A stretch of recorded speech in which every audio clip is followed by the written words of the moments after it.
بسم اللہ الرحمن الرحیم الحمد للہ وحدہ والصلاة والسلام علی من لا نبی بعدہ اما بعد عن واثلة بن الاسقع رضی اللہ عنہ ان رسول اللہ صلی اللہ علیہ وسلم قال من طلب علما فأدرکہ كتب اللہ عز وجل له كفلین من الاجر ومن طلب علما فلم يدرکہ کان له کفل من الاجر۔ رواہ الدارمی۔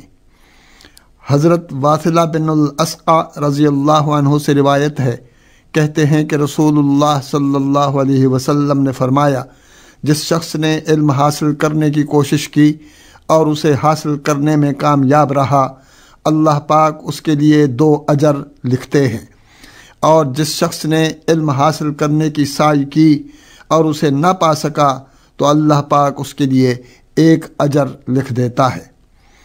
محترم سامعین، مسند دارمی کی یہ حدیث، جسے رسول اکرم صلی اللہ علیہ وسلم کے جلیل القدر صحابی حضرت واثلہ بن الاسقع رضی اللہ عنہ نے نقل فرمایا ہے، علم کی فضیلت، اس کی عظمت اور اس کے بلند مقام کو واضح کر رہی ہے، اور خصوصاً اس بات کو کہ اگر کوئی شخص حصول علم کا ارادہ کرتا ہے اور شب و روز کی محنت اور جانفشانی سے اسے حاصل بھی کر لیتا ہے تو اللہ پاک کے ہاں دوہرے اجر کا مستحق قرار پاتا ہے۔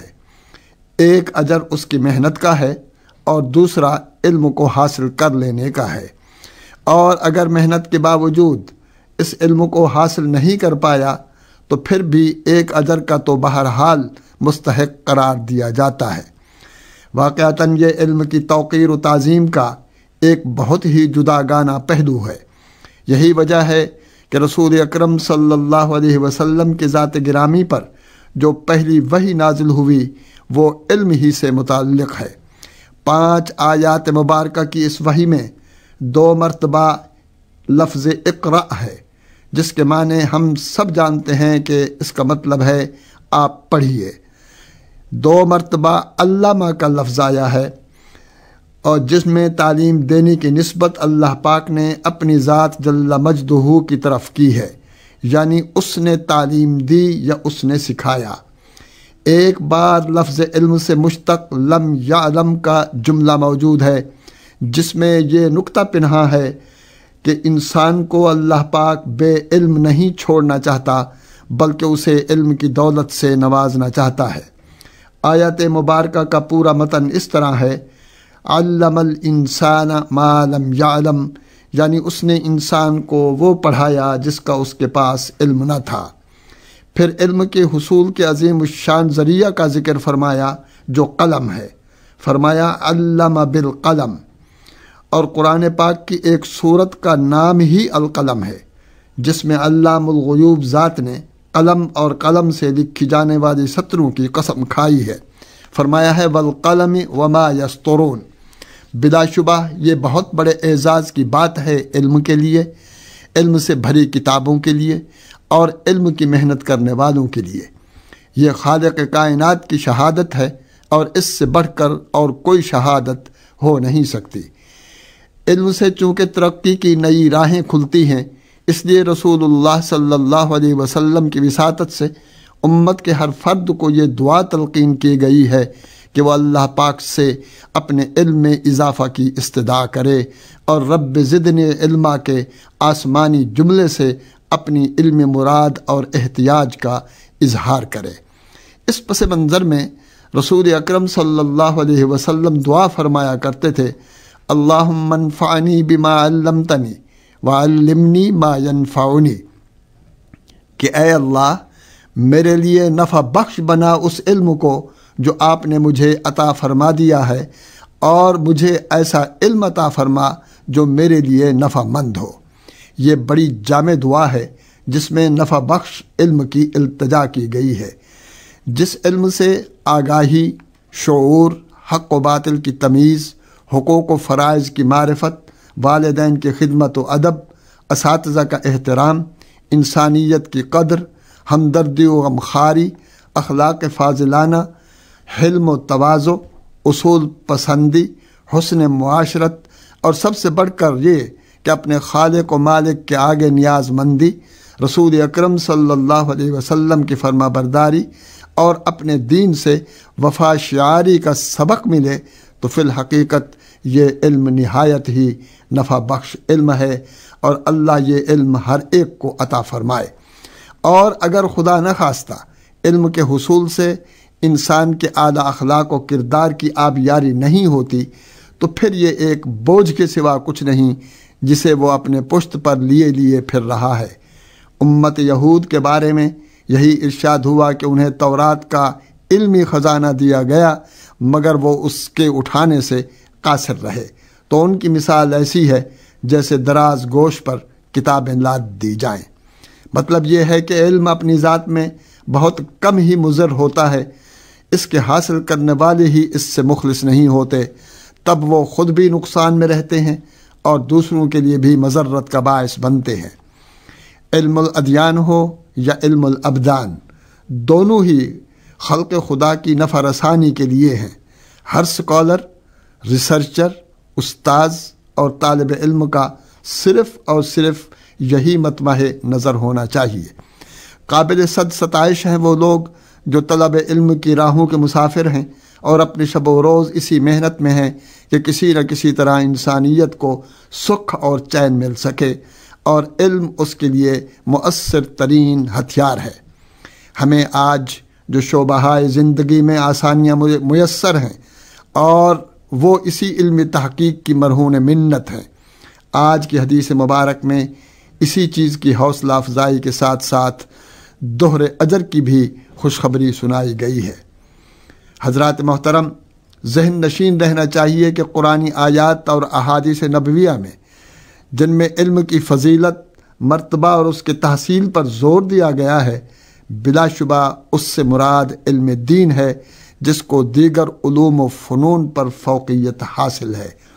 علم دین کے اس میدان میں بڑی بڑی قداور شخصیات گزری ہیں اور زمانہ حال بھی ایسی نامور ہستیوں سے خالی نہیں ہے۔ ہمارے اپنے وطن عزیز میں اور پورے عالم اسلام میں ایسے نابغہ روزگار علماء اور مصنفین گزرے ہیں اور موجود ہیں جن کے دم قدم سے روحانی انقلاب برپا ہوا اور بھٹکی انسانیت کو صراط مستقیم نصیب ہوئی۔ اللہ پاک ان کی جد و جہد کو قبول فرمائے اور انہیں اجر جزیل عطا فرمائے۔ آئیے انہی کی زبانی علم اور علمی تحقیق کے بارے میں کچھ روشنی حاصل کرتے ہیں۔ حضرت عمر بن الخطاب رضی اللہ عنہ کا ارشاد گرامی ہے کہ علم حاصل کرو، لوگوں کو سکھاؤ، اس کے لیے وقار اور ٹھہراؤ پیدا کرو، اور ان کے سامنے تواضع اور عاجزی سے پیش آؤ جن سے علم سیکھتے ہو۔ سیدنا حضرت علی المرتضیٰ رضی اللہ عنہ نے ارشاد فرمایا، اے کمیل، یہ آپ کے ایک شاگرد ہیں، علم مال سے بہتر ہے، کیونکہ علم تمہاری حفاظت کرتا ہے جبکہ مال کو تمہاری حفاظت کی ضرورت ہے۔ علم حاکم ہے، مال محکوم ہے۔ مال خرچ کرنے سے کم پڑ جاتا ہے جبکہ علم خرچ کرنے سے مزید بڑھ جاتا ہے۔ مال چوری ہو سکتا ہے، علم چوری نہیں ہو سکتا۔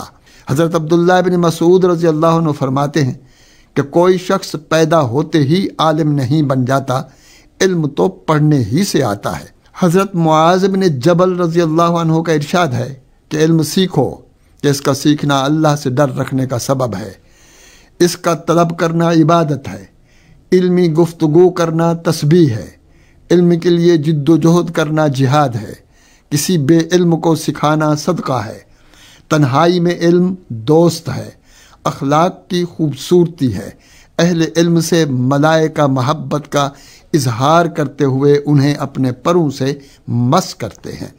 ہر تر اور خشک چیز صاحب علم کے لیے استغفار کرتی ہے۔